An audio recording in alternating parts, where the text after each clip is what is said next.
Aujourd'hui, TV Belgique vous est présenté par les rasoirs Magnette. Magnette, la perfection vient d'outre-Rhin. En vente dans tous les pays d'Europe, sauf en France. 134 jours sans gouvernement, mais la Belgique survit toujours. En Allemagne, Angela Merkel réagit aux propos de Paul Magnette. Ah, Ria, moi j'ai fait bien les petits magnettes, hein? Ah, ben pas tout le reste de la Wallonie. Selon une étude très sérieuse, 20% des Belges seraient superstitieux. Je vois. Oula, vous voulez vraiment savoir ce que je vois? Environnement, c'est aujourd'hui une certitude. L'Arctique se réchauffe à une vitesse sans précédent. Oui, elle est à l'Arctique de la mort. Il est 20h05, vous êtes dans TV Belgique et de plus en plus nombreux à nous regarder. Bonsoir. Et alors que TV Belgique a passé le cap symbolique ce week-end des 1000 fans Facebook, merci d'ailleurs à tous, OMR par contre, c'est la dépression la plus totale. Mais face à ce drame humain, TV Belgique a décidé de se mobiliser. À l'approche des fêtes de Noël, TV Belgique lance une grande opération. Un Noël pour chaque MR. Participez à ce gigantesque élan de solidarité. Depuis plus de 3 mois, les membres du MR vivent dans l'isolement et la solitude la plus totale. Alors, dans le bel esprit de Noël, faites un geste. Si vous connaissez un MR dans votre quartier, allez vers lui et invitez-le à partager votre repas. C'est vrai qu'ils sont un peu chiants à table, mais cela leur fera le plus grand bien. Un Noël pour chaque MR, parce qu'on finit par avoir pitié d'eux. Et on revient sur la crise belge où le roi a cette fois-ci sorti un conciliateur de son chapeau, Johan van de la Notte. Ouais, je sais, c'est un coup qui est parti trop tôt. Hein. Ah oui, mais comment ça? Si j'avais su, j'aurais pris le petit Magnette, évidemment. Magnette? Paul Magnette? Bah oui, je l'aurais nommé, je sais pas moi, magnétiseur. Qu'est-ce qui me fait marrer, celui-là? Rattacher la Wallonie à l'Allemagne et la France à la poubelle. J'aurais bien voulu être à l'Élysée quand Sarko a entendu la nouvelle, hein. Paf, il percute à la République. Trop fort. Moi, je suis plié de rire avec ce Magnette. Hein. Et vous connaissez la dernière qui m'a raconté? Non. Il y a 2 poussins sur une table, et t'en veux qu'un. Qu'est-ce que tu fais? Ben, t'en poussin!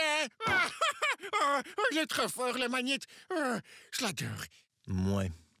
Ben, t'en poussin! Poussin! Mais enfin, il n'était pas sérieux quand il parlait de rattachement à l'Allemagne. Oui, ben justement, c'est le seul qui a encore un peu d'humour ici dans ce pays. Tous les autres, là, avec leur gueule d'enterrement. Ouais. Si, faites pas ci, si, faites pas cela. C'est encore le pays du surréalisme ici, où on va tous devenir aussi drôles qu'Helmut Lotti.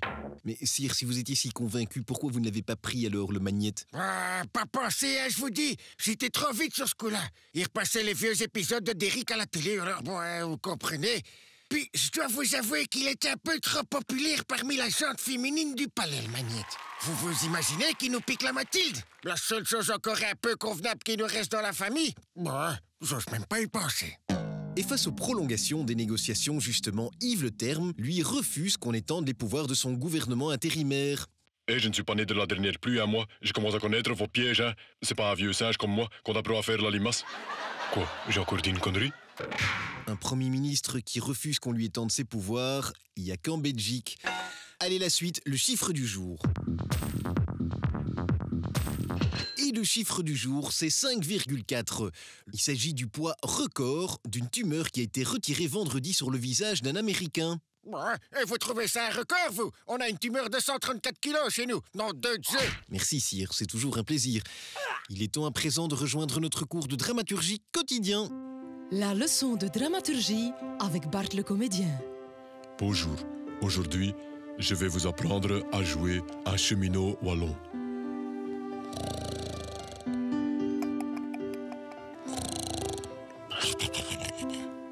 C'était le cheminot wallon. Et maintenant, je vais vous interpréter un cheminot flamand. Je rentre vite. Encore plus vite. Je travaille toute la journée. CQFD, Bart a bien cheminé. C'était la leçon de dramaturgie met Bart de comédien.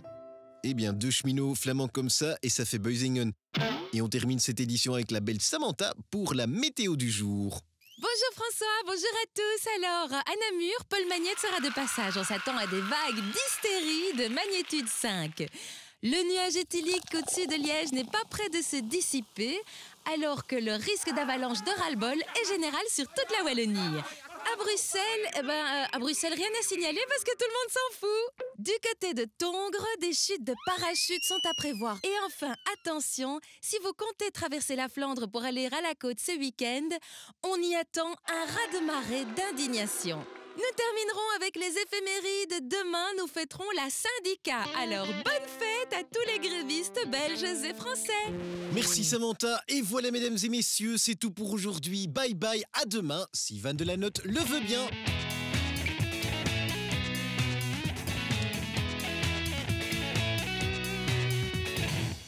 Et je vous ai déjà raconté cela, monsieur de Mérode. C'est Paul Magnette qui rencontre Nicolas Sarkozy. D'abord, il le voit pas, oui, parce qu'il est copté. C'est gentil, Majesté, mais on doit rendre l'antenne. Oh, je passe de flamand. Quoi? J'ai encore dit une connerie?